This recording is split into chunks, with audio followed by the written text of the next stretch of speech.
High students, welcome to Piyali's classroom. আজকের ভিডিওতে আমরা একটা নতুন বিষয় জানব, সেটা হলো দেখো পূর্ণ প্রতিযোগিতামূলক বাজারে ভারসাম্য।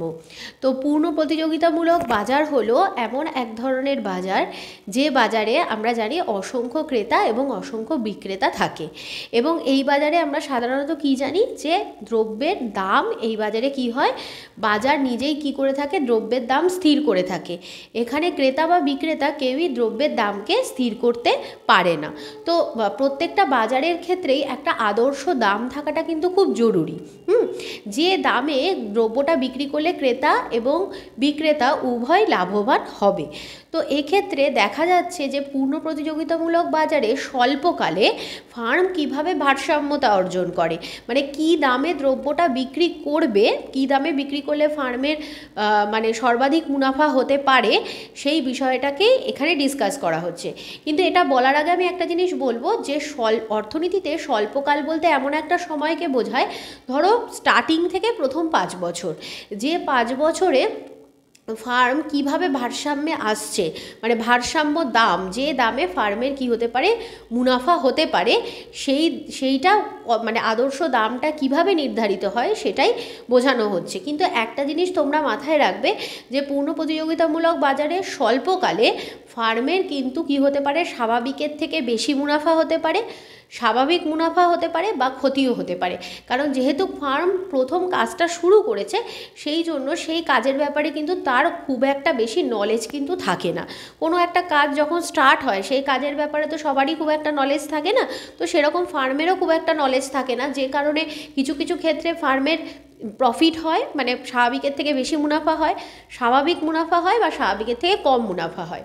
আরেকটা জিনিস অর্থনীতিতে জেনে রাখবে, যেটা হলো স্বাভাবিক মুনাফা বলতে এটা বোঝায় যে ফার্মের যেটা কস্টিং লেগেছে, মানে দ্রব্যটা উৎপাদন করতে ফার্মের যে খরচাটা লেগেছে, সেই দামেই ফার্ম বাজারে বিক্রি করেছে। এটা হলে মানে দুটোই একই থাকবে, প্রোডাকশন কস্ট আর মার্কেট প্রাইস দুটো যদি সমান হয়, সেক্ষেত্রে বলা হয় ফার্ম স্বাভাবিক মুনাফা অর্জন করছে। আর যদি দেখা যায় যে প্রোডাকশন কস্টের থেকেও মার্কেট প্রাইস বেশি আছে, তাহলে বলা হয় ফার্ম স্বাভাবিকের থেকে বেশি মুনাফা অর্জন করেছে। আর যদি দেখা যায় প্রোডাকশন কস্টের থেকেও ফার্ম তার তুলনায় অনেক কম টাকায় কম দামে বাজারে বিক্রি করছে, তাহলে সেক্ষেত্রে ফার্মের ক্ষতি হচ্ছে, এটা ধরা হয়ে থাকে অর্থনীতির ক্ষেত্রে। তো এই বিষয়টাকে একটা ডায়াগ্রামের ভিত্তিতে আমরা কিভাবে ব্যাখ্যা করতে পারি সেটা দেখাচ্ছি। দেখো, এখানে বলা হয়েছে পূর্ণ প্রতিযোগিতামূলক বাজারে গড় রেভিনিউ, প্রান্তিক রেভিনিউ, গড় ব্যয় এবং প্রান্তিক ব্যয় রেখা দ্বারা কীভাবে ভারসাম্য দাম নির্ধারিত হচ্ছে, সেই বিষয়টা এই ডায়াগ্রামের মাধ্যমে দেখানো হয়েছে। তো এখানে দেখো, এই ডায়াগ্রামের আমরা উল্লম্ব অক্ষে average revenue, marginal revenue, average cost, marginal কস্টকে দেখিয়েছি, আর অনুভূমিক অক্ষে আমরা উৎপাদনের পরিমাণকে দেখিয়েছি।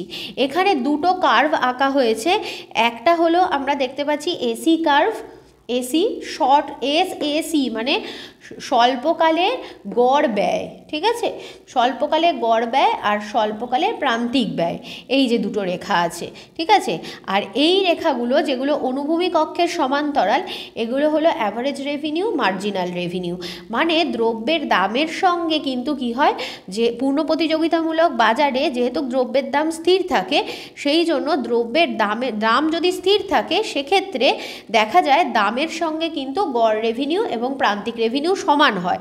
সেই জন্য গড় রেভিনিউ এবং প্রান্তিক রেভিনিউ রেখাগুলো অনুভূমিক অক্ষের সমান্তরালে টানা হয়েছে।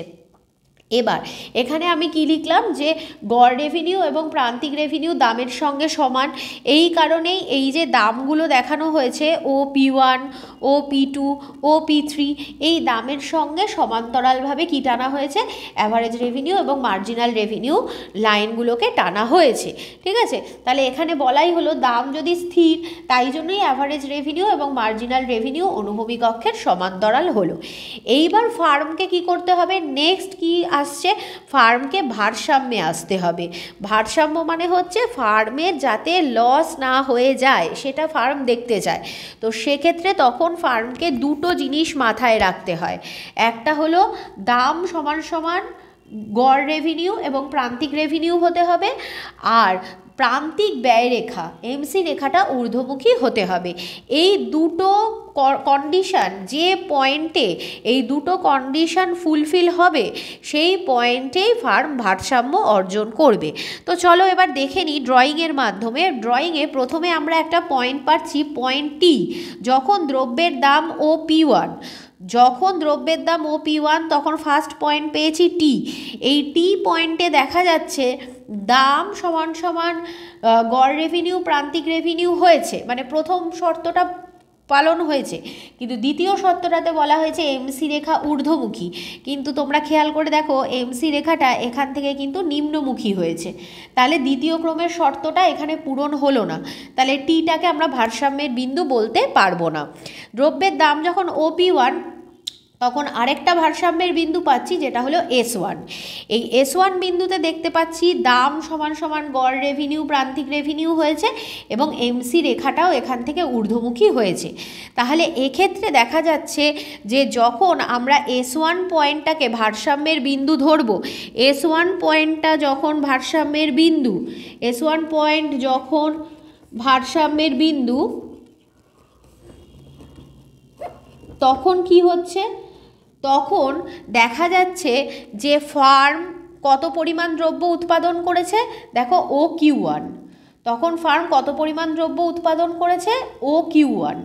তখন ফার্ম দেখা যাচ্ছে, তখন ফার্ম OQ1 পরিমাণ দ্রব্য উৎপাদন করে, OQ1 পরিমাণ দ্রব্য উৎপাদন করে। এক্ষেত্রে ফার্মের খরচ কত লেগেছে, এক্ষেত্রে ফার্মের খরচ হলো কত, OMNQ1, OMNQ1 মানে এতটা হয়েছে ফার্মের খরচ লেগেছে, প্রোডাকশান কস্ট।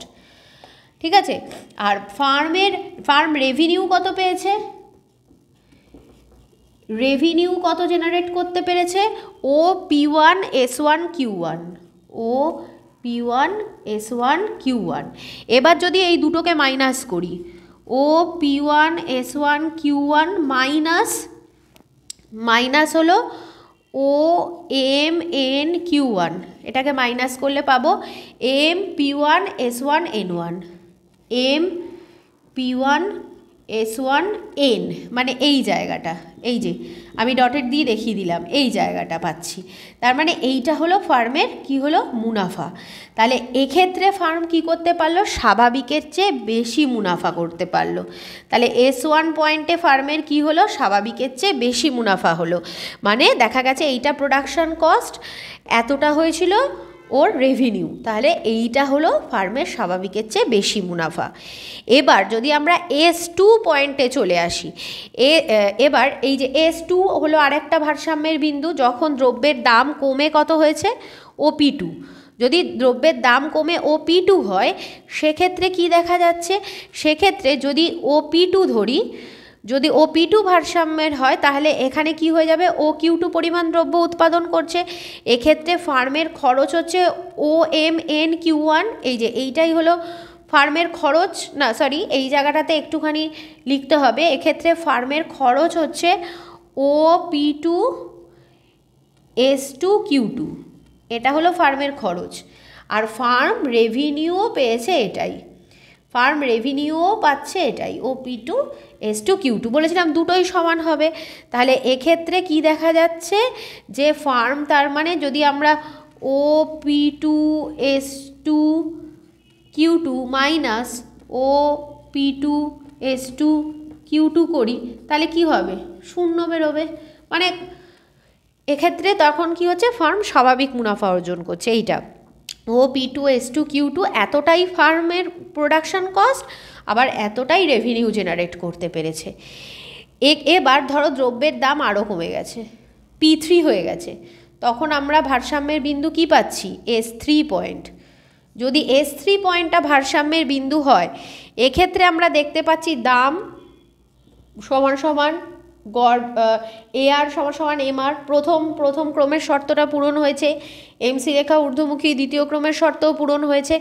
কিন্তু S3 বিন্দুতে যেটা দেখা যাবে, S3 বিন্দুতে কিন্তু ফার্মের ক্ষতি হবে। এটা ছিল হচ্ছে S2, এবার হচ্ছে S3 বিন্দুতে ফার্মের কিন্তু ক্ষতি হবে। কেন S3 বিন্দুতে ফার্মের ক্ষতি হবে? তার কারণ হচ্ছে S3 যে বিন্দুটা, এটা কোথায় রয়েছে দেখো, এই যে অ্যাভারেজ কস্টের যে কার্ভটা রয়েছে, এসির নিচে চলে এসছে দ্রব্যের দাম, ঠিক আছে। তাহলে এটা আমরা লিখতে পারি S3 যখন ভারসাম্যের বিন্দু, তখন ফার্মের উৎপাদনের পরিমাণ কত? OQ3, ঠিক আছে। তাহলে এক্ষেত্রে দেখা যাচ্ছে, এক্ষেত্রে ফার্ম তখন কি করছে, তখন দেখা যাবে যে ফার্মের তখন যেটা হচ্ছে যে ফার্ম তখন উৎপাদন করে, তখন দ্রব্যের দাম মানে প্রাইস কি হয়ে যাচ্ছে, লেস দ্যান এসি। এই যে এসি কার্ভের থেকেও নিচের দিকে দ্রব্যের দাম চলে গেছে, তো তখন ফার্মের কি হয়, ক্ষতি হয়। তাহলে আমরা এইটার দ্বারা আমরা বুঝতে পারলাম, তাহলে S1 বিন্দুতে ফার্ম স্বাভাবিকের চেয়ে বেশি মুনাফা অর্জন করে, S2তে স্বাভাবিক মুনাফা অর্জন করে, আর S3তে চলে গেলে কিন্তু ফার্মের ক্ষতি হয়। তাহলে দ্রব্যের দাম যত কমছে, মানে P1-এ যখন ছিল তখন ভারসাম্য বিন্দু S1, P2-তে S2, P3-তে S3। তাহলে এটার ক্ষেত্রে দেখা গেছে যখন দাম P1 ছিল স্বাভাবিকের চেয়ে বেশি মুনাফা, P2-তে এলো তখন দেখা গেল স্বাভাবিক মুনাফা, P3-তে এলো তখন ফার্মের ক্ষতি। তাহলে এটার দ্বারা আমরা এটা বুঝতে পারলাম যে পূর্ণাঙ্গ প্রতিযোগিতামূলক বাজারে স্বল্পকালে একটা ফার্মের কিন্তু 3 ধরনের অবস্থায় কিন্তু দেখা যেতে পারে। তো ভিডিওটা এখানেই শেষ করছি। তোমাদের কেমন লাগলো সেটা তোমরা অবশ্যই কমেন্ট বক্সে আমাকে জানিও। আমার চ্যানেলটাকে সাবস্ক্রাইব করো, লাইক করো, এবং তোমাদের পরবর্তী কোনো ভিডিও যদি জানার কিছু থাকে তাহলে বলো, অবশ্যই আমি দেওয়ার চেষ্টা করব।